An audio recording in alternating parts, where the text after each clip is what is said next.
이용석 목사라고 합니다. 저는 소개를 드려야겠죠. 저는 성서윤현 선교회라는 선교회에서 출판국장으로 지금 이제 사역하고 있고요.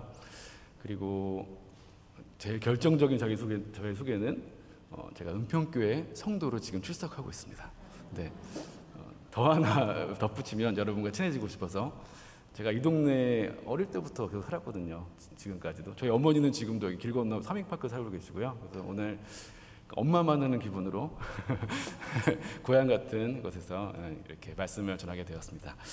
제가 오늘 여러분과 나눌 이 말씀은 이제 저희 성서윤현 선교회가 말씀 묵상 큐티 운동을 하는 단체입니다. 그리고 은평교회도 저희가 만드는 이 매일 성경이라는 책을 하고 계시잖아요. 그래서 이 책을 어떻게 제대로 잘 할 수 있을지를 50분의 시간이지만 짧은 시간이지만 제가 최대한 많이 여러분과 나누려고 하고요. 오늘 그래서 제가 오늘 이 설교 강의 내내 말씀 묵상, 큐티 이런 말을 되게 많이 할 텐데 도대체 이것이 무엇인가라는 것을 제가 전해드리기 전에 이 말씀 운동, 묵상 운동, 또 큐티 운동을 하는 저희 성서윤현이 어떤 단체인지, 얼마나 이 말씀에 붙들려 있고 이 큐티 운동에 헌신적인지를 먼저 보여드리면 여러분이 저 사람들이 저렇게 열정을 다하고 있는 이 큐티라는 것이 무엇인가 궁금해하실 것 같아서 먼저 짧게 저희 단체에 대한 영상 3분 정도인데 잠깐 보여드리겠습니다.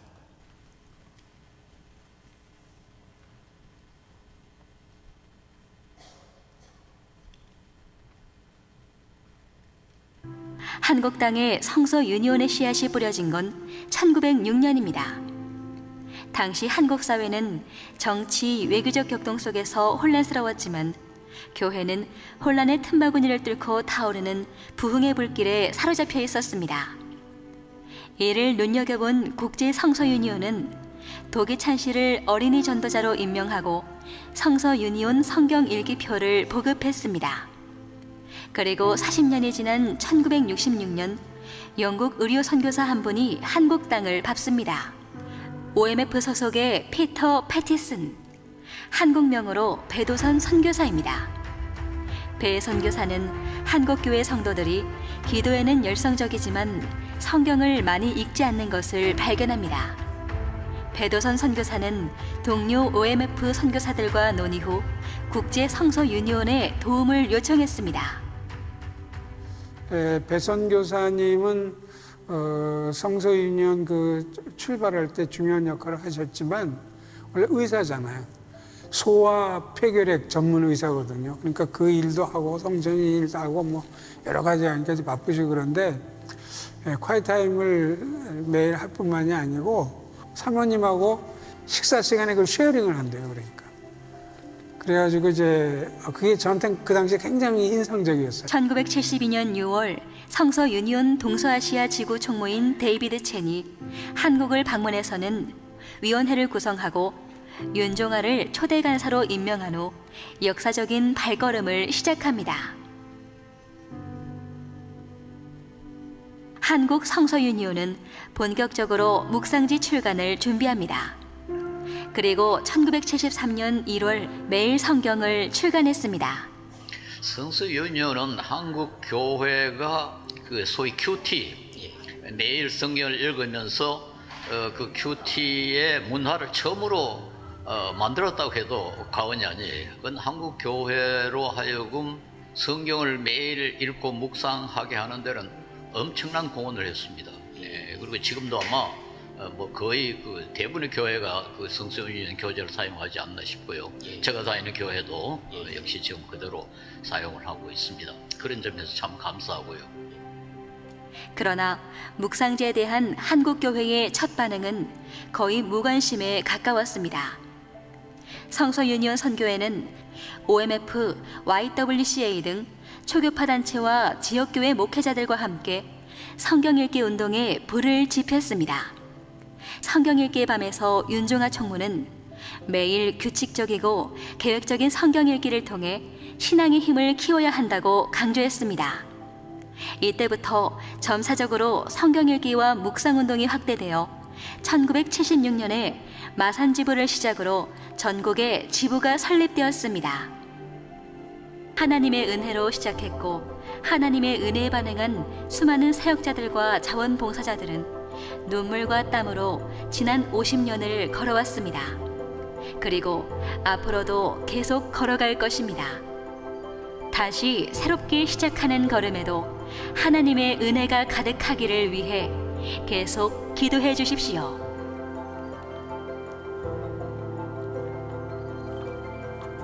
네, 보셨다시피 성서유년 선교회는 국제단체입니다. 1867년에 조시아 스파이어스라는 한 분이 이제 거실에서 15명의 어린이들을 불러 모아놓고 이제 어린이 예배를 드린 것이 시초가 되어서 지금 100년, 150년 정도 된 단체죠. 그리고 한국 성서유년도 네, 이제 52년이 된 단체로서 굉장히 오랫동안 매일 성경을 통해서 큐티 운동을 하고 있습니다.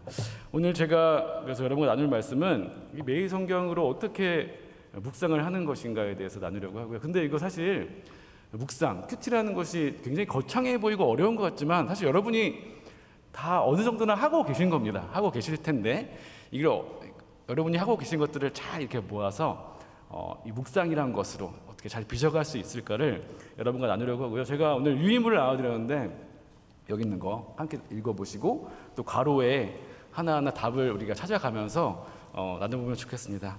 오늘 제가 할 강의는 되게 요약본이에요. 저희 성서유년에서 큐티 강의를 하는 전문 사역자들이 계신데 굉장히 강의가 긴 걸로 알고 있는데 저는 이제 전문 강사는 아니고 저는 책을 만드는 출판국장인데 하지만 그분들의 강의를 잘 조리고 요약해서 한번 잘 전해보도록 하겠습니다.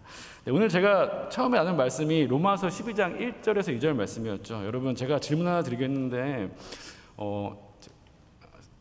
다음 중 잘못된 표현은 무엇인가? 1번 예배 보러 간다. 2번 예배 드리러 간다.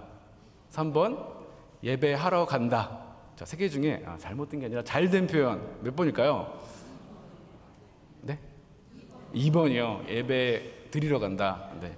정답은 없습니다. 왜냐면요, 간다는 표현이 잘못됐기 때문이에요. 예, 예배는 가서 드리는 게 아니라 항상 드리는 것. 일주일 중에 뭐 수요일날, 주일날 1시간, 2시간 나와서 어디 가서 드리는 게 아니라 집에서, 직장에서, 가족과 가운데 항상 드리는 것이 예배이죠. 사실 큐티 운동은 바로 그런 정신에서 시작합니다. 우리가 말씀으로 하는 것이 어떤 예배당이라는 한 장소에서 하는 것이 아니라 내가 항상 말씀을 가진 자로서 어디에 있든지 말씀 붙잡고 살아가는 것, 그것이 하나님 앞에서 드리는 예배고 그게 마땅한 성도의 도리, 구원받은 자의 삶이라면 우리가 매일 성경 붙들고 평생 말씀으로 살아야 한다. 이것으로 돌아가자는 것이 큐티 운동이고요. 그런데 영적 예배는요, 이 영적이란 말이 제가 조금 이제 어려움을 할 수 있는데, 영적이란 말이 우리는 영적이라고 하면 굉장히 신령하고 신비롭고 뭔가 우리의 머리의 활동을 놔야 되는, 옛날에 막 방언기도 받아야 되면 막 생각하지 마, 뭐 집중하지 마, 혀를 놔, 막 이렇게 하시잖아요, 그렇죠? 그러니까 뭔가 영적이라고 하면 뭔가 이성적인 활동을 내려놔야 영적이라고 생각하기 마련인데, 오늘 로마서 11장 1절의 이 영적이란 말은 굉장히 특이한 단어입니다. 이 그리스어로 로기코스라는 단어인데 이게 영어로 로직이란 말을 아시나요? 논리적인 이란 말의 어원이 된 단어예요. 그러니까 굉장히 특이하죠. 영적인데 논리적이다.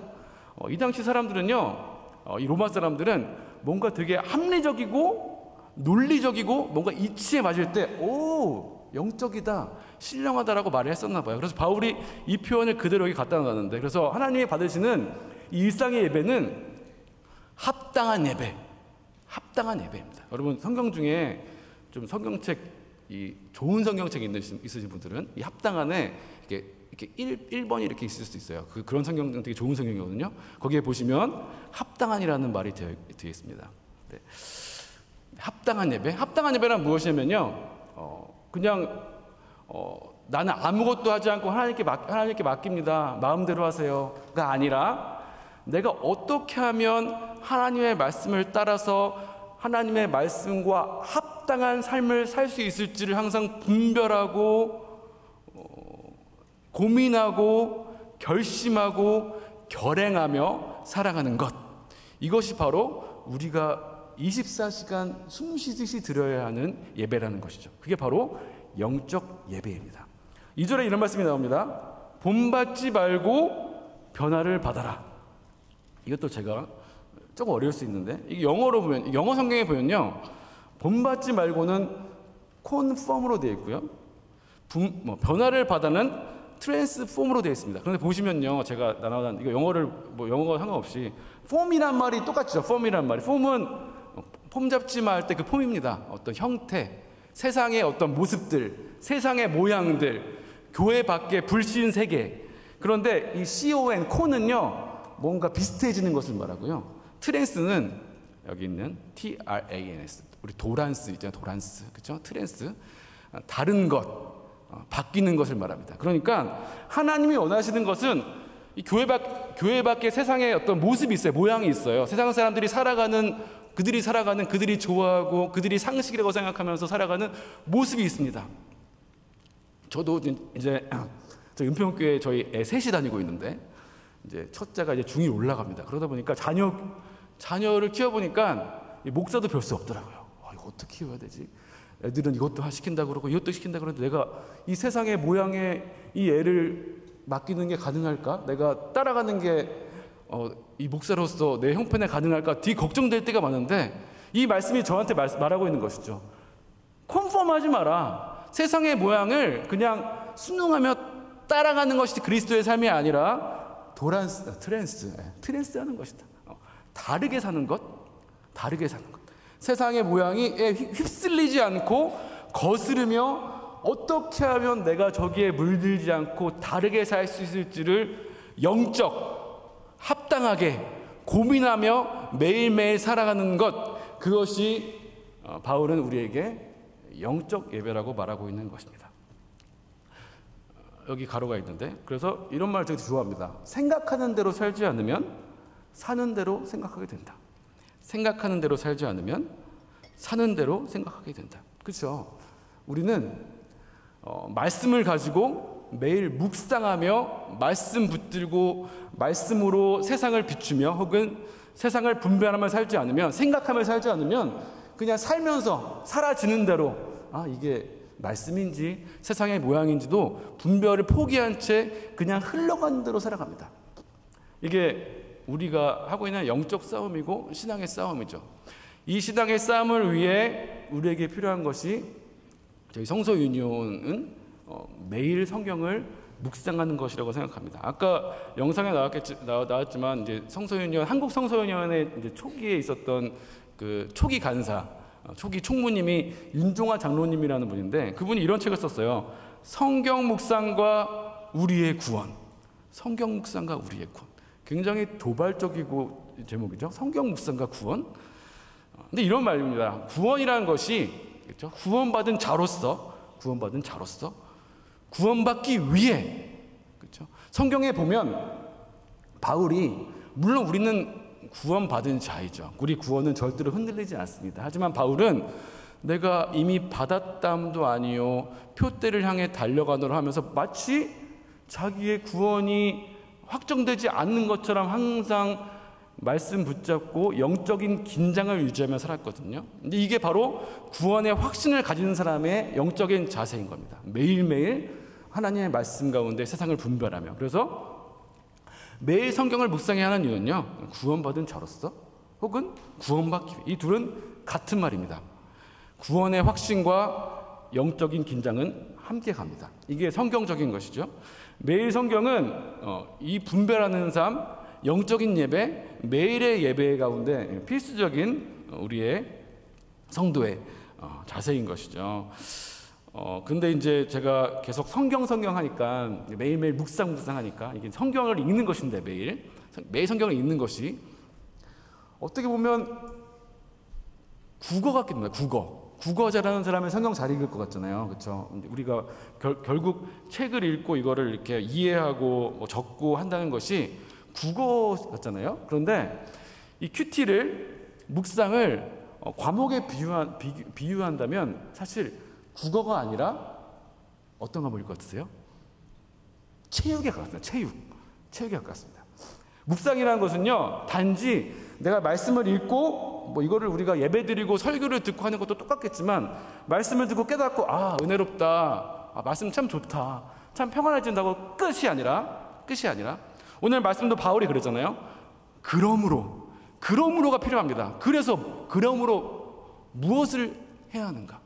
내 몸의 근육을 사용해서 내가 주를 위해서 무엇을 할 수 있을까를 또 고민만 하지 말고 나아가서 실천에 옮기는 것. 그래서 매일매일 내 삶이, 물론 우리가 다 죄인이고 뭐 잘해봤자 얼마나 잘하겠습니까? 매일매일 무너지고 실패하고 주님 앞에서 면목이 없지만 매일매일 우리가 나의 신앙생활을 10년 전과 지금을 비교했을 때 나의 몸의 근육이, 내 근육 안에 신앙이 배어서 내가 조금씩 그리스도 닮은 모습으로 조금씩 측정 가능한 변화가 있는 것. 몸의 일이죠. 그래서 체육입니다. 묵상은 체육에 가깝습니다. 우리 영성이라는 말도 잘 듣죠. 영성 뭔가 되게 신비롭고 멋있는 단어 같지만 사실 영성이라는 것은 정말 일상적이기 짝이 없는 노력과 습관의 결정체. 이것이 영성입니다. 영성이라고 해서 거창한 게 아니에요.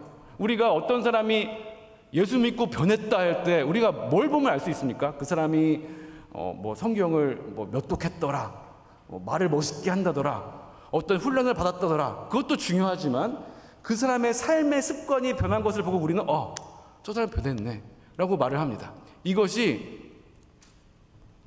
포함한 것이 묵상이라는 것이죠. 묵상은 단지 성경을 읽고 끝나는 것이 아니라 그 읽은 후에 그 말씀대로 분별해서, 제가 계속 영적 예배라는 말 반복하는데, 이 바울이 말했던 영적 예배, 합당한 예배의 자리로, 삶의 예배 자리로 나아가는 것, 나의 삶의 변화가 체험되는 것, 이것을 모두 포함한 이 몸의 활동이 묵상, 큐티입니다. 여러분 3번으로 가보시면 내가 매일 하는 것이 무엇인가요? 라고 제가 해놨는데, 여러분 여기는 그냥 한번 써보는 거예요. 여러분 매일매일 내가 이건 매일 하는 것 같아. 어떤 것이 있으세요? 나는 이건 매일 한다. 저는 매일 뭘 하냐면요, 수영을 매일 합니다. 수영을 매일 하고요. 그리고 제가 이제 작년부터 커피를 끊었는데, 커피를 끊으니까 이제 근데 커피 뭐 스타벅스는 막 지나가니까 커피 대신 밀크티를 먹기 시작했거든요. 근데 밀크티가 커피만큼 카페인이 많은 것 같아요. 그래서 커피를 끊었는데 밀크티가 중독돼가지고 밀크티를 매일 마시는 걸 하고 있더라고요. 그러면 제가 수영을 매일 하면요, 수영하는 사람이 되는 것 같아요. 정말 저 유튜브 봐도 수영 유튜브만 보고요, 막 맨날 쇼핑을 해도 수영복만 쇼핑하고 있고, 수영에 완전 아내가 가끔 보면 목사가 아니라 수영하는 사람 같아 이렇게 하는 것처럼 이렇게 수영하는 사람이 되어가는 것 같아요. 밀크티를 항상 마시니까 항상 이렇게 카페인에 각성돼 있고 항상 우유로 배부른 사람이 되어 있는 것 같아요. 그러니까 매일 하는 것이 우리의 모습을 결정합니다. 내가 매일 무엇을 하느냐에 따라서 내가 어떤 사람인지가 꽤 많이 결정됩니다. 그럼 매일 하는 것이 삶이 된다는 것이죠. 매일 하는 것. 당신은 어떤 삶을 살고 있습니까? 굉장히 추상적이고 애매한 질문이죠. 당신은 요즘 어떤 삶을 살고 계세요? 어떻게 지내세요? 했을 때 결국 우리는 내가 요즘 매일 무엇을 하는지를 말하기 마련입니다. 그렇다면 그리스도인으로서 여러분은 어떤 삶을 살고 계세요? 할 때 그리스도인으로서 매일 무엇을 하는지가 그리스도인으로서 나의 정체성을 결정합니다. 그런데 우리가 그리스도인의 삶으로 마땅히 해야 할 것은 여러분도 이미 다 아시는 답이겠지만 매일 하는 것, 매일 성경을 읽는 것이 너무너무 중요한 우리 그리스도인의 정체성입니다. 매일 하는 것 4번인데요. 의식주죠. 의식주. 매일 하는 것과 더불어서 우리의 매일의 삶을 결정하는 것은 의식주입니다. 무엇을 입느냐, 무엇을 먹느냐, 또 어디 사느냐가 굉장히 내가 어떤 사람인가와 굉장히 밀접한 관련이 있습니다. 근데 이것을 영적인 문제와 관련시키면 내가 어떤 영적 의식주를 갖고 있느냐가 굉장히 그리스도인의 삶을, 매일의 삶을 결정한다는 것이죠. 의죠, 의. 우리 옷이 날개다라는 말이 있습니다. 옷이 날개다. 저도 오늘 진짜 오랜만에 이렇게 목사 작업복을 입었어요. 이게 제가 이제 요즘에 은평교회 출석할 때는 그냥 이제 성도로 예배 드리니까 되게 편하게 오는데, 이제 설교할 때 가끔씩 이렇게 입으면 그 아내도 놀라고 저희 애들도 아빠 오늘 목사하는 날이야? 이렇게 놀라요. 옷이 날개죠. 옷이 날개. 그러니까 내가 입는 옷이 내가 어떤 사람인지를 결정할 때가 꽤 많습니다. 그리고 편한 옷을 입으면 되게 편해지고요. 오늘 제가 이렇게 입으면 오늘 하루 종일 이렇게 입어야 되는데, 이제 이렇게 입으면 또 제가 되게 되게 품위 있어지고 되게 예의가 더 발라집니다. 근데 영적인 일도 마찬가지인 것 같아요. 에베소서 4장 24절. 너희는 유혹의 욕심을 따라 썩어져가는 구습을 따르는 옛사람을 벗어버리고 오직 너희 심령이 새롭게 되어 의와 진리와 거룩함으로 지으심을 받은 새 사람을 입으라. 성경은요, 꽤 많은 곳에서 이 예수를 믿는다는 이것을 옷을 벗고 옷을 입는 것에 굉장히 많이 비유를 합니다. 새로운 옷을 입는 것, 이만큼 입는다는 것이 굉장히 우리가 밀접한 것을 성경의 저자들도 알았기 때문이죠. 우리는 그리스도로 옷 입어야 하는 사람들입니다. 먹는 것이요, 당신이 먹는 것이 당신이다. You are what you eat. 이런 말이 있어요. 그러니까 부모님이 비만이면 아이도 비만일 가능성이 많다는 과학적인 말이 있더라고요. 왜인지 제가 봤더니 결국 식탁을 공유하니까, 같은 것을 먹으니까 비슷해지는 거예요. 내가 무엇을, 여러분도 지금 다 이제 우리가 워낙 요즘이 건강에 굉장히 유의하는 시대고 무엇을 먹느냐에 굉장히 유념하는 시대다 보니 너무나 이거는 여러분도 알고 계신 말씀이죠. 무엇을 먹는지가 결국 나의 삶을 결정합니다. 나의 모습을 결정하고요. 그런데 이거는 비단 우리의 육체적인 문제뿐만 아니라 영적인 문제와도 밀접하게 관련이 있습니다. 성경은요, 정말 곳곳에서 또 그리스도인의 삶을 무엇을 먹는가에 굉장히 많이 비유를 합니다. 요한계시록, 예레미야, 이 책을 먹으라, 이런 말씀도 있고요. 또 우리가 오늘 보는 말씀 마태복음 4장 4절, 사람이 떡으로만 살 것이 아니요 하나님의 입으로부터 나오는 모든 말씀으로 살 것이라 하였느니라. 예수를 믿는다는 것은요, 말씀을 먹는 일이라고 예수님이 직접 말씀하셨고요. 그리고 마지막 거주하는 곳, 주소죠. 주소, 사는 곳. 저도 굉장히 오랫동안 제가 명일동에 거의 40년 가까이 살다가 이제 감일동으로 이사를 갔는데, 처음 경기도로 어디에 사는지가 또 굉장히 중요한 문제더라고요. 여러분 그렇죠? 요즘 애들은요, 이건 굉장히 나쁜 말인데, 어디 아파트 사는지로 서로를 판단하고, 세상 사람들은 정말 어디 사는지로, 어디 동네 사세요? 명일동이요? 그러면 이렇게 하잖아요, 그렇죠? 저도 옛날에 제가 구분다리역이 저희 동네니까 어디 동네야, 어디 지하철역이야, 구분다리역이요. 그러면 그런 역이 어디 있어? 다리가 굽었다고? 이렇게 몰라 이러면서 어디 사는지로 저를 되게 많이 판단하시더라고요, 살아보니까. 그런데 그리스도인도 마찬가지고요. 성경도 곳곳에서 이 그리스도인의 삶을, 예수를 믿는다는 이것을, 영적인 문제를 어디에 사느냐로 굉장히 많이 이야기를 합니다. 우리는 주소가 바뀐 사람들이죠. 골로새서 말씀인데, 우리는 흑암의 권세에 있다가 예수께로 옮긴 사람들. 그리고 요한복음 15장 7절, 너희가 내 안에 거하고 내 말이 너희 안에 거하면 무엇이든지 원하는 대로 구하라. 그리하면 이루리라. 우리가 무엇을 입는가, 무엇을 먹는가, 어디에 거하는가가 육체의 문제뿐만 아니라 영적인 문제도 굉장히 중요하고요. 이게 우리의 매일의 삶을 결정하고 그리스도인의 정체성을 규정한다면, 우리는 매일매일 무엇을 입고 먹고 거할 것인가, 이것이 바로 매일 성경이라는 답으로 귀결됩니다. 매일 성경, 매일 말씀을 먹으라 하시고, 매일 새 사람을 입으라 하시고, 매일 내 안에 거하라 하시는 주님의 초대에 응답하는 일, 이것이 매일 성경을 읽는 것, 매일 묵상하는 것, 매일 큐티하는 것입니다. 제가 지금 굉장히 이제 묵상을 왜 해야 하는지를 계속 강조하고 있는데 이쯤 되면 여러분 이제 안 하실 수가 없겠죠. 이제 이게 뭔지는 잘 모르겠지만 이거는 꼭 해야 되는 것이구나라고 지금 먼저 이제 그게 압박감이 오시죠. 영적인 압박감이. 이제부터 제가 이제 큐티가 무엇인지, 묵상이 무엇인지에 대해서 또 간략히 소개를 드리고, 또 묵상을 어떻게 하는지에 대해서도 뭐 방법이 정확히 있는 건 아니지만 간략하게 소개를 드리고 마무리하려 합니다. 큐티란, 여러분 큐티란 말 이제 한국계 워낙 유명한 단어잖아요. 큐티란 무엇인가? 큐티란 말은요, 뭐 아직도 사실 큐티를 잘 모르시는 분들은 이제 큐티면 뭐 귀여워 뭐 이러시기도 하시고, 큐티 뭐 기저귀 이름이야 이렇게 하시는데, 그게 아니고 큐티는 quiet time의 앞 글자를 따서 큐티라고 합니다. quiet time. 그러니까 조용한 시간입니다. 조용한 시간. 하나님과 나와만 있는 정말 조용한 시간을 큐티라고 합니다.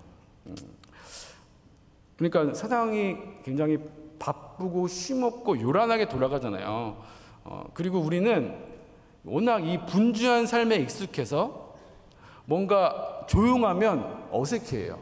침묵을 어색해하고, 또 혼자 있으면 굉장히 불안해합니다. 혼자 밥 먹는 거 너무나 싫어하고요. 근데 저는 이런 말 좋아합니다. 우리는 고독하지 않아서 외롭다. 이런 말 선택해요. 고독하지 않아서 외롭다. 여러분, 외로움과 고독은 개념을 나눈 거예요. 외로움은 당하는 거예요. 외로움을 당하는 거. 하지만 고독은 내가 추구합니다. 그래서 고독할 줄 모르는 사람은요, 외로워요. 외로움 당하기 전에 내가 고독을 추구하면요, 외로움 따위는 문제가 되지 않습니다. 큐티는요, 사실 이 고독을 추구하는 일입니다. 분주했던 일상, 정말 숨가빴던 나의 일정들을 일단은 멈추는 것이죠. 그리고 매일매일 달려가느라 분주했어요. 그리고 저의 자녀들에게도, 야, 아빠가 이렇게 찍는데 니는 가만히 있어, 너희도 뛰어! 다 뛰게 했어요. 그랬던 내 삶을 다시 돌아보면서 무릎 꿇는 일이죠. 야, 우리 같이 무릎 꿇자. 아빠가 너무 달리기만 했고 너희한테도 달리라고만 했지, 미안해. 같이 무릎 꿇고 멈추자. 그리고 이 고독을 추구하는 일인데요, 하나님과 나와 1대1로 만나는 시간, 조용한 시간. 핸드폰도 필요 없고요, TV도 다 꺼야 되고요, 골방에 들어가서 예수님이 사람들의 환호가 있을 때마다 한적한 곳을 찾아, 광야를 찾아 무릎 꿇으셨던 것처럼 우리도 동일하게 하나님과 나만 있는 고독함의 장소로 나아가서 정말 그때는요, 하나님과 나만 있는 그 골방에는 어떠한 생각, 바람 소리 하나만 들려도요, 이거 하나님이 나한테 주시는 거구나 하고 느끼게 됩니다. 민감해지는 것이죠. 이 시간, 이 조용한 시간, 고요한 시간, 고독한 시간이 quiet time입니다. 이게 큐티인데요. 근데 큐티는요, 시간입니다. 시간. quiet time이잖아요. 시간. 그렇죠? 뭐가 아니냐면 스터디가 아니다. 공부가 아니다. 공부가 아닙니다. 제가 이 말을 말씀을 드리는 이유는 이제 큐티가 있고요, 바이블 스터디가 있습니다. 교회에서 우리가 두 개를 대부분 같이 하고 있어요. 성경 묵상이 있고 성경 공부가 있어요. 이 둘의 구별이 좀 필요해요. 성경 공부는요, 이제 대개 리더들이 사역자와 함께 성경을 먼저 배웁니다. 그래서 정답을 배워요. 그래서 정답이 있어요. 그래서 그룹별로 모여서 그 정답을 찾아갑니다. 이게 바로 성경 공부죠. 우리가 흔히 아는 GBS, PBS 그럴 텐데. 근데 큐티는요, 그렇지 않습니다. 큐티는요, 정답을 찾아가지 않아요. 그러니까 여러분, 정답이 없기 때문에 성경에 능통하고 신학을 했고 성경을 백독한 사람만 할 수 있는 게 아닙니다. 큐티는요, 성경 공부하세요. 그러면 사실 부담스럽잖아요. 내가 성경을 잘 모르고 초신자고 저 잘 모르는데 성경 공부를 어떻게 해요? 정답을 또 틀렸어요. 성경 공부하면 다 틀려요. 자신이 없어. 큐티는요, 그런데 누구든 할 수 있는 것이죠. 누구든. 그냥 내가 하나님과의 시간을 갖겠다는데, 내가 하루의 시간을 30분이든 10분이든 5분이든 내가 하나님과 만나서 그 조용한 시간에 내가 말씀을 여러 번 읽고 그냥 내가 이 말씀 하나에 감사하면서 살겠다는데 여기에 정답이 있습니까? 그러니까 큐티는 누구나 할 수 있는 것이죠. 하지 않아서 문제인 것이지 방법의 문제가 아니라는 거예요. 그러니까 사실 성경 공부는 약간 기술적인 일입니다. 기술이 필요합니다. 성경 공부는요. 저도 설교를 준비하고 성경을 해석하고 할 때 약간 기술이 필요합니다. 그래서 공부도 하고 책도 읽고 그 기술을 더 연마하기 위해 노력도 합니다. 근데 큐티는요, 기술의 문제가 아니에요. 기술의 문제라면 제가 여기서 여러분과 이렇게 큐티란 무엇인가에 대해서 이렇게 할 시간이 없어요. 기술을 연마해야 돼요. 여러분과 함께 모여가지고. 하지만 큐티는 기술이 아니라 습관입니다. 습관. 성경 공부는 내가 성경을 잘 해석하고 정확하게 해석하고 성경의 의미를 잘 찾아내면 성경 공부 잘했다 합니다. 하지만 큐티는요, 내가 물론 성경을 잘 알지는 못하지만 어떤 성경은 진짜 어려워가지고 오늘은 뭘 하는지 모르겠지만 내가 매일매일 한 달 동안 매일매일 정해진 시간에 말씀을 펴고 5분이라도 10분이라도 혹은 출근하는 지하철 안에서라도 내가 매일 성경을 펴고 주님을 만나려고 노력을 했다. 한 달 동안 했다? 반년 동안 했다? 1년 동안 했다? 습관이 잡힌 거잖아요. 그러면 큐티를 잘 해낸 것입니다. 그러니까 큐티는 어떤 방법이나 기술의 문제가 아닌 것 같아요. 큐티는 습관의 문제입니다. 습관을 들이기가 근데 정말 힘들죠. 제가 여기서 오늘 지금 꽤 오랜 시간 큐티를 왜 해야 하는지, 그리스도인으로서 큐티를 안 하면 정말 그게 왜 문제인지를 여러분께 아무리 설명을 드린다 해도, 그리고 여러분의 어떤 감정과 마음이 뜨거워진다고 해도 습관은 생겨나지 않아요. 습관은요, 이성적인 문제가 아니거든요. 내가 아무리 맞아 이거 해야지, 내가 진짜 해야지, 내가 내일부터 다이어트 해야지, 내가 내일부터 진짜 금식하고 음식 줄이고 운동해야지. 여러분, 다이어트 중요한 거 이성적으로 모르는 사람이 어디 있습니까? 근데 안 되잖아요. 그리고 내가 뭐 바른 말을 해야지 한다고 잘 안 되잖아요. 제가 지금은 고쳤는데 정말 나쁜 습관 중에 저도 몰랐는데 제가 말마다 망했다, 망했네, 망했잖아, 이런 말을 되게 자주 했었어요. 예전에 지금은 아니고요. 절대 지금 한 번도 안 했죠. 그런데 이게 저도 모르게 하고 있으니까 저 큰애가 아기 때 말도 잘 못할 때 막 이렇게 어버버 할 때 제가 이제 차를 타고 가다가 빨간불이 돼가지고 딱 멈추면서 아이고 이렇게 했어요. 그러니까 제 아들이 저를 보면서 아빠 망했어? 이렇게 하더라고요. 그러니까 제가 깜짝 놀랐습니다. 진짜 습관이 무섭구나. 내가 진짜 아이 앞에서 좋은 말을 해야 되고 신앙의 말을 해야 된다는 걸 누가 몰라요. 그런데 습관이 너무 무섭더라고요. 그러니까 습관을 들이는 것도 어렵고요. 근데 일단 습관이라는 것은 생기면요 또 무섭습니다. 이 큐티라는 말씀 묵상이라는 그리스도인의 의식주와 같고 삶과 같고 영적 예배 그 자체이고 또 숨과도 같은 이 말씀 묵상이, 이 고독의 시간이, 이 콰이어트 타임이 내 삶의 습관이 된다면 이건 엄청나게 귀한 일이고 하나님께서 기뻐하시는 일이고 내 삶을 완전히 뒤집는 새로운 모험이 시작되는 일일 것입니다. 7번, 묵상이란 이제 제가 말하는 게 큐티, 또 묵상, 저희가 묵상 운동, 큐티 운동, 사실 동의어처럼 쓰이는데 오늘 제가 두 가지를 구별해서 한번 설명을 드려보려 합니다. 묵상이라는 것은요, 사전적인 의미는 침묵하며 생각에 잠기다라는 뜻이에요. 그러니까 묵상이라는 것이 이렇게 조용하고 하는 것이구나 하는데 그게 아니라는 것을 설명드리려고 합니다. 사실 묵상은 명상과는 또 비슷하기도 하면서 다른데, 명상의 사전적 의미는 눈을 감고 생각에 잠기다라는 뜻입니다. 다르죠?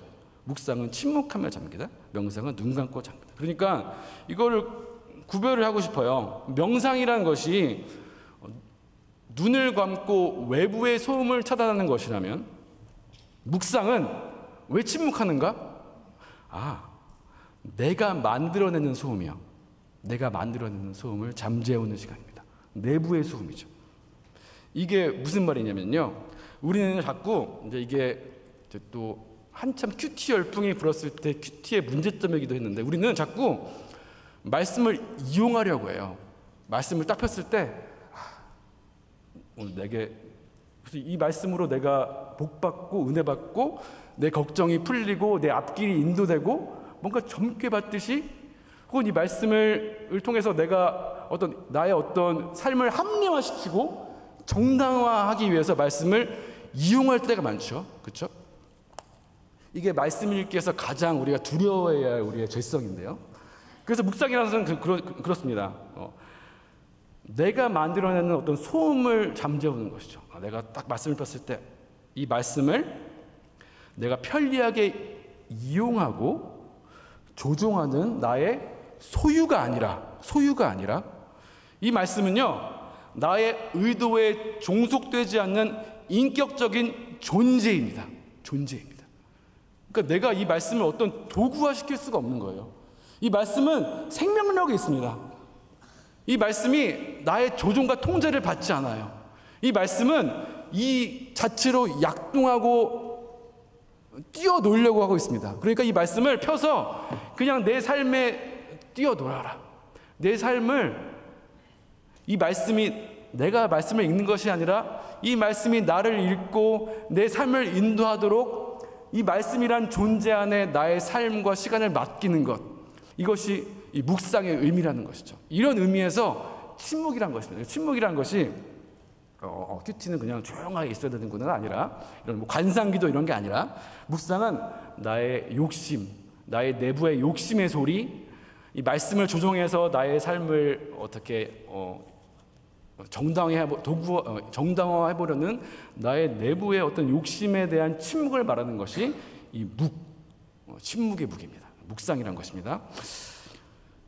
8번, 성경에도 이제 묵상이라는 단어들이 굉장히 많이 나옵니다. 그런데 성경에서는 두 가지 정도의 히브리어가 이제 묵상이라는 말로 번역이 됐는데, 사실 우리 있는 말 성경은 다 묵상이라고 번역을 했지만 이 단어의 본 의미를 이렇게 되새겨 보면 굉장히 다양하고 구체적인 의미가 있어요. 하가라는 말은 읊조리다, 중얼거리다, 으르렁거리다, 뭐 지적이다, 뭐 이런 게 다 묵상이고요.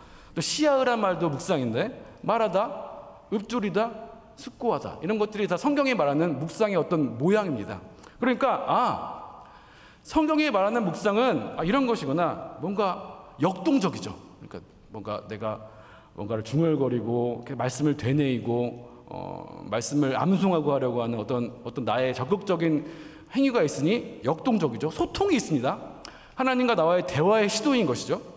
또 되새깁니다. 읊조린다는 것은 되새김이죠. 내가 말씀을 계속해서 되새기면 나의 삶에 배어들게 하고 삶에서 어떻게 이 말씀을 적용하여 분별하여 살아야 할까, 내가 계속해서 끙끙대는 소리니까 되새김이고요. 또 무엇보다 아까 말씀드렸지만 지속성입니다. 지속성. 성경이 말하는 이 묵상은 습관인 것이죠. 어떤 기술이 아니라. 그래서 제가 이제 9번으로 가서 이제 묵상을 도대체 그러면 묵상이 이런 것이라는데 어떻게 하는가를 설명을 드리고자 합니다. 근데 제가 계속 강조하고 있지만 묵상은 기술이 아니잖아요. 그러니까 습관이 중요하고요. 하지만 이제 대략의 이런 정도의 순서는 따라서 묵상하시는 분들이 묵상을 하더라라는 것을 제가 종합을 해봤고요. 그리고 뭐 저도 이렇게 오늘 매일 성경을 묵상을 했는데, 이렇게 그냥 묵상은 대단한 게 아니라 그냥 이렇게 기록하면서 읽고 쓰는 거예요. 근데 이걸 어떻게 이제 잘 쓸 수 있을까를 제가 한번 설명을 드려보도록 하겠습니다. 묵상의 순서, 첫 번째는 준비입니다. 이 준비가 여러분 거의 제가 볼 때는 절반 이상입니다. 묵상 강의를 하면 사실 이 준비에 대해서만 강의를 하고 마치고 싶을 때도 있어요. 왜냐하면 저도 묵상이 습관이니까. 습관은요, 의지의 문제가 아니래요. 제가 습관에 대한 책을 또 많이 읽어보니까 뭐 뇌에 관한 책들, 하나님이 우리 뇌를 만드실 때 이 뇌 안에 이 습관의 영역을 따로 만드셨더라고요. 그래서 이 습관은 우리의 어떤 반복되는 일들이 이 습관의 뇌 안에 저장돼야지 습관이 된대요. 그러니까 우리가 아무리 막 이렇게 해라 저렇게 해라, 이게 좋댄다, 이렇게 하면 건강해진다, 이렇게 하면 더 잘 된다 해도 습관이 잘 안 생기죠. 저도 애들한테 매일 공부해라 하지만 공부해서 좋다는 거 사실 모르는 사람 있습니까? 그렇죠? 공부가 습관이 안 들어서 진짜 죽겠는 거죠. 말씀도 마찬가지입니다. 묵상도 마찬가지인 것 같아요. 습관이 들기가 너무 힘든데, 그런데 팁을 하나 드리자면 습관의 절반은 이 어떤 환경과 장소에 있어요. 그래서 시간과 장소와 도구를 준비하는 것, 이게 에게 이러실 수 지금 약간 에게 이런 방향 이런 표정이 드릴 수 있는데 에게가 아니라 이게 너무너무 중요해요. 네, 너무너무 중요해요. 시간과 장소와 도구를 준비하는 것. 제가 오늘 정말 짧은 강의지만 여기 은평교회 성도님들이 이분 진짜 오늘 여기서 시간과 장소와 도구를 준비하셨다. 오늘 오늘 예배를 마치고 저는 된 겁니다. 오늘 진짜 하나님 앞에서 부끄러움이 없습니다. 시간이 중요하고요. 그러니까 시간을 정하셔야 돼요. 시간을 정하셔야 돼요. 습관이 돼야 하니까. 여러분 기도하세요? 이렇게 물어볼 때, 기도의 습관이 있으세요? 물어볼 때 기도합니다 라고 다 하겠죠. 그때 언제 어디서 어떻게 기도하세요? 물어보면 그냥 뭐 생각날 때마다 기도하는 거죠. 화살기도 걸어가면서 하고. 이거 뭐죠? 기도 안 한다는 얘기예요. 이건요. 그죠? 기도하는 사람은요, 기도하세요? 기도합니다. 새벽 5시 반 새벽 예배 마치고 은평교회 뒤에서 세 번째 자리에서 기도합니다. 이거 기도하는 겁니다. 이래야 구체적인 장소와 시간과 방법이 있어야 나의 습관이고 나의 것이고 나의 삶인 거예요. 묵상하는 사람 지금 매일 성경도 거의 30만 권이 팔리거든요. 30만 권이. 그리고 여러분 저희 매일 성경도, 그리고 저희 아시는 분은 아시겠지만 매일 성경과 함께 큐티 책에 또 이제 양대 라이벌 생명의 삶이라는 또 책이 있는데 거기도 거의 비슷해요. 그러니까 한국 교회에 거의 100만에 가까운 교인들이 다른 큐티 책까지 묵상을 하세요. 지금도. 그런데 묵상의 습관을 가지고 있는 사람은 얼마나 있을까? 저는 물음표예요. 묵상하세요? 하죠. 책 있거든요. 묵상 안 한다는 거예요. 그렇죠? 묵상하세요? 하죠. 매일 성경으로 몇 시에 어디서 방석을 깔고 책상을 펴고 형광펜과 볼펜과 지우개와 연필을 가지고 합니다. 그게 하는 겁니다. 그래서 여러분 혹시라도 이따 시간이 되신다면 이 시간, 장소, 도구 옆에 여러분 한번 적어보셨으면 좋겠어요. 내가 진짜로 매일매일 할 수 있는 어떤 시간, 길지 않아도 됩니다. 혹시 뭐 직장을 다니시는 분들은 뭐 지하철 안에서 뭐 10분, 15분 괜찮습니다. 시간과 장소와 도구까지. 내가 진짜 아끼는 볼펜, 형광펜, 지우개, 이거 진짜 아무것도 아닌 것 같지만 너무너무 중요해요. 두 번째, 기도입니다. 이것도 간과하기가 쉬운 것 같아요. 말씀 묵상은요, 성경 읽기는요, 기도로 시작합니다. 그러니까 성경책을 펴기 전에 기도하라. 책을 펴기 전에 기도하라. 그렇죠? 이게 너무 중요해요. 뭐 피곤해서 기도해도 됩니다. 피곤해서 기도한다고 지옥 가지 않는데. 근데 진짜 기도의 중요성을 말하는 거죠. 진짜 내가 성경을 읽을 때도 이게 또 습관이 되면 그냥 성경책부터 그냥 내가 보게 돼요. 저도 마찬가지입니다. 그런데 좀 이 원칙을 세우는 거예요. 내가 기도 없이 성경을 읽을 수 있는가? 이 말씀을 쓰신 성령님 앞에 기도하지 않고 이 말씀이 열릴 수 있는가? 없잖아요. 그러면요, 제가 이 성경책을 펴기 전에 기도하는 거예요. 이 원칙을, 이 습관을 내 안에 세우는 겁니다. 그래서 말씀을 펴기 전에 기도해야 하고요. 그리고 먼저 기도합니다. 하루에 대한 기대, 그러니까 내가 말씀 묵상을 아침에 한다면 하루에 대한 기대, 혹은 내가 말씀 묵상을 저녁에 한다면 하루를 돌아보며 감사, 그리고 무엇보다 말씀을 열어주시기를 간구합니다. 내 눈을 열어서 주의 놀라운 것들을 보게 하소서. 시편 말씀처럼 이런 나만의 기도로 이 말씀이 열리기를, 하나님께서 이 말씀을 통해 나에게 보여주시기를, 그리고 무엇보다 아까도 말씀드렸지만 내가 말씀을 이용하지 않기를, 이 말씀을 나의 도구로 삼아서 나의 형편을 정당화하지 않도록, 이 말씀에 내가 잠기도록, 이 말씀이 나를 읽도록, 내가 말씀을 조종하는 것이 아니라 말씀이 내 삶을 조종하도록 간구하는 기도가 너무너무 필요합니다. 그리고 읽습니다. 지금까지 이 말씀 묵상 어떤 나름 전문가와 이 말씀 묵상 책을 만드는 사람이 와서 지금 말한 게 너무너무 여러분도 다 하고 계시고 알고 계시는 거죠. 그래가지고 별거 아닌 것 같은데 앞으로 나온 건 더 별거 아닌 거거든요. 다 정리해 보십시오. 정리하겠습니다. 듣는 자세로 3번 읽습니다. 3번 읽습니다. 저희 은평교회도 저희 어린이부 애들이 저희 어린이 매일 성경을 하고 있는데 저희 애들도 지금 그래서 사실 아빠가 매일 성경 만드는 사람인데 매일 성경을 잘 안 했거든요, 열심히. 근데 은평교회 다니면서 매일매일 매일 성경을 하기 시작했어요, 애들이요. 너무 감사한 일이죠. 이렇게 목사님들이, 전도사님들이 많이 도와주셔가지고. 그래서 매일매일 하는데 애들이 이제 매일 성경 하는 걸 보니까 매일매일 큐티를 해요, 아이들이요. 그러니까 우리 자녀들이, 저희 애들이 매일매일 일어나서 7시에 딱 일어나서 씻고 옷을 입고 큐티를 딱 시작하거든요. 그걸 이제 제가 방을 이렇게 가면서 이렇게 봐요. 그때마다 진짜 너무너무 울컥울컥하고 감사합니다. 아, 이거면 내가 됐지. 내가 애들 다 키웠지라고 들 정도로 너무나 감사하고 경이로운 일이에요. 그래서 자녀들과 함께 또 해야 하는 일이 말씀 묵상인데, 그런데 아이들이 말씀 묵상하는 거 혹시 보시는지 모르겠는데요. 저희 매일 성경이 12종류가 나오거든요. 세대별로. 아이부터 청소년, 대학생, 그리고 저기 시니어에 이르기까지 여러 종류의 매일 성경이 나오고 있는데, 근데 어린이 매일 성경 보시면요, 진짜 별 내용이 없어요. 그냥 3번 읽기예요. 1번 읽으세요, 2번 읽으세요, 3번 읽으세요, 끝. 누군가 보면 아, 이게 무슨 말씀 묵상이야, 무슨 큐티야 할 수 있는데, 여러분 사실 그게 전부라고 해도 과언이 아닙니다.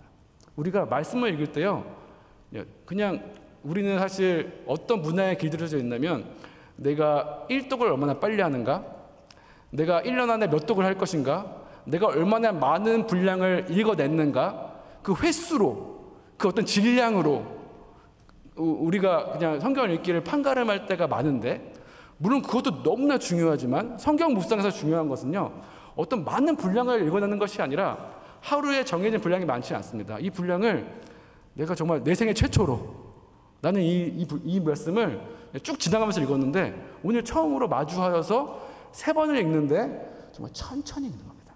첫 번째, 소리내어 있습니다. 소리내어 있습니다.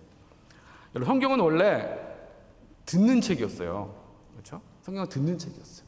옛날에는 종이가 없었기 때문에, 종이가 귀했기 때문에, 그렇죠? 초대교회에서도 두루마리나 파피루스 같은 거 하나 있으면 그거를 이렇게 읽어주면 그걸 듣는 게 성경 읽기였다고요. 그래서 성경이란 것이 본래 이 언어가 왜 이렇게 막 말이 반복되고 단어가 막 나오고 막 이렇게 막 시적이고 하나 볼 때, 이게 읽고 듣기 좋으라고 쓰인 말들이기 때문이에요. 그래서 물론 우리가 이게 번역이 되면서 그 운율이 많이 사라지긴 했지만, 그래도 굉장히 많이 남아있고 단어들이 반복되고 중첩되면서 너무나 소리내어 읽을 때 너무나 흥미롭고 재밌고 은혜로운 말씀이 성경이거든요. 그리고 집중해서 읽을 수 있고, 내가 눈으로 쭉 훑으면서 오늘 여기까지 읽었다, 한 장 읽었다 했던 말씀을 오늘은 읽으면서 천천히 내가 들으며 곱씹으며 읽는 것, 첫 번째 읽기고요. 두 번째는 표시하며 읽습니다. 표시하며.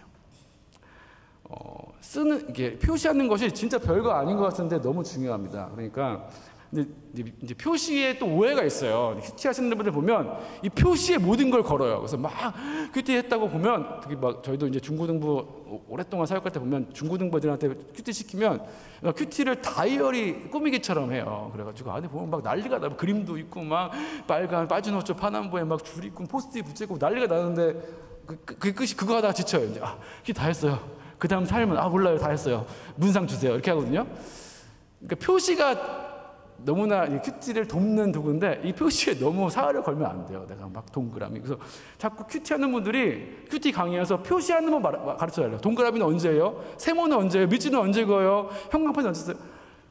진짜 별거, 이거는 진짜 중요한 게 아니고, 그냥 여러분이 이제 밑줄만 다 그으셔도 되고, 그렇죠? 형광펜으로 중요한데 대충 그으셔도 되는데, 근데 워낙 이제 이 표시에 대한 요구가 많아서 제가 이제 몇 가지 적어봤어요. 네모와 동그라미. 그러니까 성경을 보다 보면요, 반복되는 단어와 중요한 단어로 딱 나를 멈추게 하는 곳이 있어요. 내가 딱 멈춰요. 하나님께서 이 단어에서 나를 멈추게 하시는 단어가 있습니다. 단어, 거기 동그라미, 혹은 뭐 다른 단어는 네모, 별표도 되고 세모도 됩니다. 그리고 뭐 등장인물들이 막 나오는 단어가 있어요. 그러면 뭐 그런 주어들 꼭 표시를 해주면 좋습니다. 그래야지 나중에 성경을 한 번 더 읽을 때 굉장히 명쾌해져요. 그리고 뭐 밑줄도 그어주시고요. 근데 밑줄을 긋다가 더 중요한 곳이 나왔어, 그러면 막 물결선도 그어보시고, 또 형광펜 있으면 좋습니다. 형광펜 보면 이거는 오늘의 말씀이야, 이건 진짜 오늘 이 본문 중에 오늘 진짜 이건 내가 붙잡고 싶은 말씀, 형광펜. 이렇게 제가 이 정도만 설명드리겠습니다. 표시는 나중에 혹시 또 기회가 있으면 더 자세하게 나누면 좋겠고요. 세 번째는 기록함입니다. 큐티 책들에 보면 이렇게 여백들이 있어요. 여백이 바로 이제 여러분들의 이제 묵상의 기록을 남기는 곳인데, 이런 말씀 드리겠습니다. 쓰면 쓰임 받는다. 쓰면 쓰임 받는다. 여러분, 써야 쓰임 받습니다. 인간은 기록하는 동물이고요. 기록하지 않으면 사라져 버립니다. 내가 말씀을 읽으면 하나님께서 나한테 주셨던 어떤 여러 가지 감정들과 또 결심들과 또 변화를 촉구하는 여러 가지 하나님의 말씀들을 내가 그 자리에서 바로 적지 않으면요, 사라져 버려요. 그러니까 물론 적는다고 다 되는 건 아닙니다. 그런데 적지 않으면 더 안 되더라고요. 그러니까 최소한 적어야지 내가 뭘 하겠다는 결심과 결행이 시작됩니다. 그래서 뭘 기록하냐면요, 또 이것도 또 기록하는 것도 또 너무 또 이제 여기에 집착하시면 안 되는데, 기록 안 하셔도 되는데, 하신다면 뭐 굉장히 적는 게 아니라 일단 오늘 읽은 말씀을 나만의 언어로 요약해 보시는 겁니다. 이게 뭐냐면요, 요약할 수 있어야 이해한 것이거든요. 3번 읽으라는 말은요, 내가 이 말씀을 정말 생각을 가지고 한번 이해를 해보려고 노력하는 거예요. 그런데 아까 말씀드렸듯이 기술이 아니라 성경 공부가 아니라 습관이기 때문에 내 수준에서 내가 이해한 말씀, 나는 오늘 말씀이 이렇게 이해했어, 이런 말씀인 것 같아, 나만의 언어로 요약해보고 한 줄로도 요약해보시고요, 오늘 좀 길게 해보고 싶으면 2줄로 3줄로 요약해보고, 혹은 내 성경 보시면 이렇게 문단이 나눠져 있어요. 문단별로도 요약해보시고요. 그리고 또 너무 이건 되게 좋은 팁인데, 오늘의 말씀을 읽고 제목을 내가 지어보는 거예요. 오늘 매일 성경에도 진짜 제목이 있는데 이 제목 말고 나만의 제목. 그래서 큐티 나눔할 때요, 큐티 나눔도 어려우시죠? 이때 그냥 오늘 제가 말씀한 묵상의 제목은 이거예요. 제목 나누기에도 큐티 나눔이 되더라고요. 제목 지어보기, 그리고 질문들. 여러분, 질문이 많잖아요. 내가 솔직하게 나 이거 모르겠다, 이상하다, 이것도 적어놓는 겁니다. 질문들도 적어놓으시고요. 또 새롭게 발견한 것들, 그렇죠? 우리가 말씀을 수십 년 읽어도 읽을 때마다 새로운 것들이 보여요, 그렇죠? 새로운 것들이 진짜. 저도 이제 매일 성경을 만들고 제가 집필하고, 오늘 큐티 하신 분들 보시면 오늘 해설이 제가 쓴 곳인데, 제가 해설을 매일 써도 제일 두려운 곳은요, 다 알고 있는 큐티 말씀, 오병이어를 내가 해설해야 된다, 긴장이 됩니다. 왜냐하면 아무리 내가 어릴 때부터 익숙하고 들어왔던 말씀도요, 또 제대로 3번 읽으면 새로운 것들이 보여요. 그러니까 두려울 정도로 하나님은 계속 같은 말씀을 통해서 새로운 깨달음들을 주시기 때문에 이런 것들 다 적어야 합니다. 적어놓고 그 다음 묵상이죠. 사도행전 22장 8절, 내가 대답하되 주님 누구시니까? 사도행전 22장 10절, 내가 이르되 주님 무엇을 하리이까? 이 2 질문, 주님 누구시니까? 주님 무엇을 하리이까? 사울의 2 질문이 우리 매일 성경 묵상의 원칙입니다. 하나님은 어떤 분입니까? 나와 우리에게 주시는 교훈은 무엇입니까? 저희 성서유니온은 이 2가지 질문을 가지고 큐티합니다. 먼저 우리가 바로 내가 써먹을 말씀을 무엇인가라고 찾는 것이 아니라, 이 말씀 가운데서 하나님이 어떤 분인지를 알려고 먼저 우리가 말씀을 읽고요, 그 안에서 그 하나님이 나에게 기대하시고 나의 삶에 바라시는 것이 무엇인지를 묵상합니다. 하나님 중심의 묵상, 이것이 저희 성서유니온의 묵상 원칙이고 여러분과 나누고 싶은 묵상의 원칙이고요. 하지만 묵상의 방법에도 정답은 없습니다. 제가 4가지 원칙을 적어놨죠. 가장 마음에 와닿는 문장이나 단어를 집중적으로 묵상할 수 있습니다. 그러니까 여러분 보시면 이렇게 본문을 읽으시면 성경이 어려워요. 그런데 정말 내 수준에 맞고 내가 이해할 수 있고 또 하나님께서 나에게 붙잡아 주시는 문장이나 단어가 있습니다. 그거 붙잡고 기도하시고 생각하시고 또 적으시는 거예요. 이게 굉장히 쉬운 묵상이죠. 2번째는, 아니면 본문의 핵심 주제 하나를 깊이 묵상할 수 있습니다. 여러분이 아까 적으실 때 요약하라고 말씀드렸죠. 요약하라고. 그러니까 오늘의 긴 본문이 있는데 내가 나의 말로 요약했어요. 그 요약한 것을 가지고 내가 이 요약한 오늘 말씀 가지고 내가 하나님과 무엇을 할 수 있을까? 하나님이 무엇을 바라실까? 내가 무엇을 할 수 있을까? 하면서 기도하며 모색해 볼 수 있는 것이죠. 한 절 한 절 읽고 해석하면서 묵상할 수 있다. 4번째, 본문에 대한 도움말을 읽으면서 묵상할 수 있다. 본문에 대한 도움말이요, 매일 성경에 다 적혀 있습니다. 이게 사실 이 매일 성경이 얼마냐면 5,000원인가요? 4,000원, 5,000원인데 이 금액 중에 가장 많이 돈이 들어간 금액이 어딘지 아세요? 옆에 해설이에요. 해설이 이 가장 많이 품을 들이고 노력하는 부분인데 큐티라는 분들이 해설 별로 안 읽으세요. 안 읽으세요. 원래 사실 큐티라는 것은 내가 하는 것이니까. 그런데 해설 읽으시면 너무 좋습니다. 왜냐면 여기에 여러분들이 아까 말했던 어려운 구절이나 난해한 구절이나 또 어떤 방향으로 묵상해야 할지를 다 적어 놓았어요. 그럼 큐티란 무엇인가? 해설을 읽고 내가 적어보고 답하는 것도 큐티가 될 수 있다는 것이죠. 그러니까 너무 쉬운 팁까지 있는 것이죠. 4가지 방법을 제가 제시드렸고요. 그리고 마지막으로 적용인데요. 이제 읽은 다음엔 적용을 해야 합니다. 적용은 실질적이고 측정 가능하고 구체적인 결심과 결행이다. 스칸 맥나이트라는 어떤 신학자가 쓴 파란 앵무새라는 책, 저희 출판사에서 나온 책인데 이런 일화가 있어요. 이분이 신학자다 보니까 성경을 연구하다가 가서 제자 삼으라 라는 구절에 꽂힌 거예요. 그래서 그거를 막 헬라어, 그리스 언어로 막 연구하다가 가서 제자 삼으라 하다가 이거 뭔가 성경 번역이 잘못됐는데, 그래서 아내한테 얘기했대요. 아내분한테, 사모님한테, 여보, 내가 오늘 가서 제자 삼으라를 진짜 하루 종일 연구했는데 이거 가서 제자 삼으라가 아니라 제자 삼으러 가라 이렇게 번역하는 게 맞는 것 같아. 이렇게 하니까 그 사모님이 뭐라고 하는지 아세요? 당신 근데 가서 제자는 삼았어? 이렇게 했다는 거죠. 네.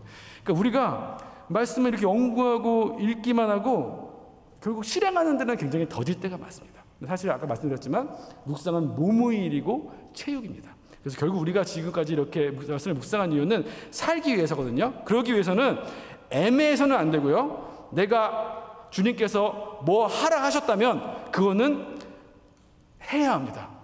결행에 옮겨야 돼요. 최대한 빠르게. 그게 굉장히 우리 삶에 도움이 됩니다. 하나님께서 내가 어떤 사람이랑 좀 화해해야 할 관계에 있는데 내가 쭈뼛쭈뼛하고 또 내가 괜히 카톡 하나 보내봤자 괜히 수치만 당할 것 같고 민망할 것 같은데, 그랬을 때 내가 바로 카톡 하나 보내는 거, 내가 전화 한번 하는 거, 혹은 하나님이 누구를 섬기라 하셨을 때 그 사람한테 선물 하나 보내고 카톡 기프티콘 하나 보내는 거, 뭐 이런 작은 소소한 결심과 결행들이 우리의 신앙의 삶을 변화시키고 다져갑니다. 이게 신앙의 체험이거든요. 행복이고 기쁨이고요. 두 번째, 적용은 점괘가 아닌 영적 예배여야 한다. 제가 말씀드렸습니다. 성경은 이용하는 말씀을 이용해서는 안 되고요. 적용은요, 내가 이것을 적용하라 했더니 내가 십자가를 지고 예수님의 길을 따라 나의 삶을 드리는 적용이 아니라 내가 더 얻기 위해서, 내가 더 욕심을 채우기 위해서, 하나님이 이거 사라 하시는구나,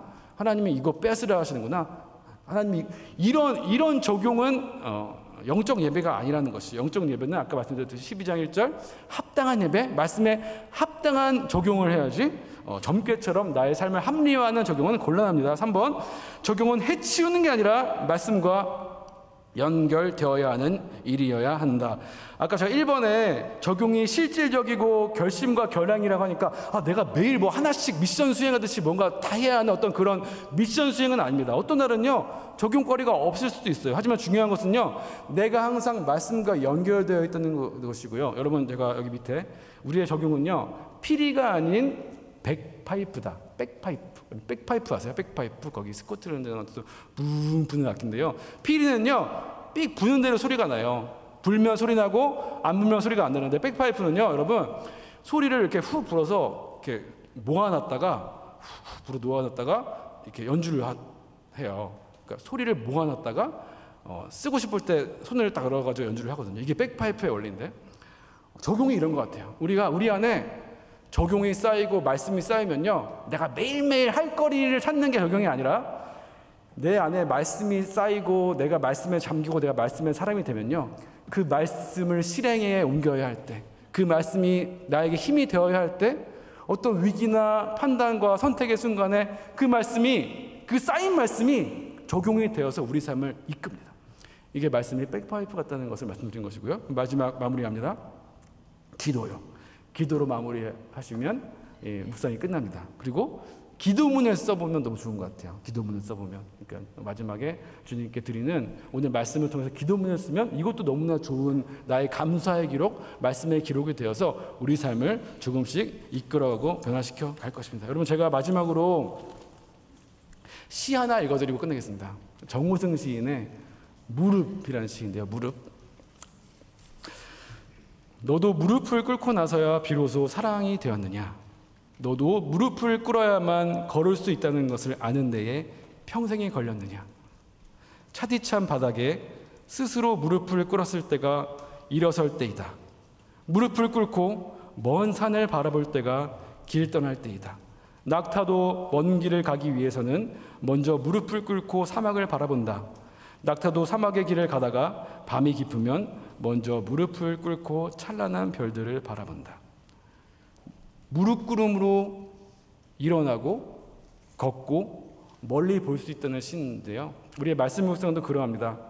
무릎 꿇음으로 멈춤으로 시작되고 눈을 감음으로 눈 뜰 수 있게 되고 머물므로 나아갈 수 있게 됩니다. 여러분, 너무나 바쁘고 숨가쁜 이 세상, 또 수요 예배를 위해 이렇게 멈추셨는데 또 하나 더하여서 말씀을 묵상을 위해서 멈추시고 주님과 깊이 교제하시는 우리 은평교회 성도님들이 되실 수 있기를 이 시간 축복드리겠습니다.